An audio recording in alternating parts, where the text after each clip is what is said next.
இந்த பதிவில் நம்ம எதை பற்றி பார்க்க போகிறோம் அப்படின்னா, கடன் உதவி அப்படின்னு சொல்லிட்டு ஒவ்வொரு பேங்க்லேயும் எழுதி போட்டுருவாங்க. முதல்ல உதவிக்கும் கடனுக்கும் சம்மந்தமே கிடையாது. இது எப்படி கடன் உதவி அப்படின்னு சொல்லிக்கிறாங்க பேங்க்கில் அப்படிங்கிறது தெரியல. அவன் கட்டலைன்னா வட்டி, வட்டிக்கு மேலே வட்டி, ஃபைனு, செக் பவுன்ஸு இவ்வளோ விஷயங்கள் இருக்கு. ஆனால் கடன் உதவி திருக்குறள்லாம் எடுத்துக்கிட்டோம்னா இப்படி ஒரு இதே கிடையாது. தமிழில் அப்படி எங்கேயுமே இல்லை. வட்டி இல்லாமல் கடன் அப்படிம்பாங்க.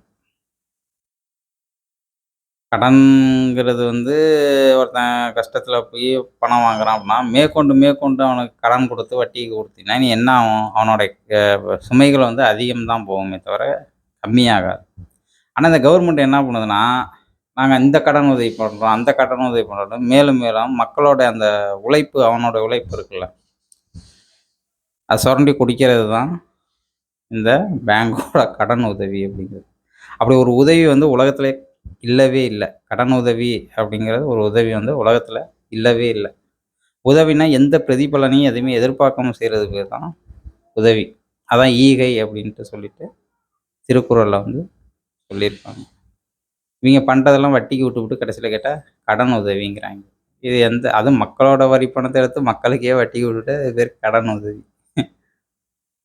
என்னத்த சொல்கிறது, தான் கொடுங்கோன்மை ஆச்சு.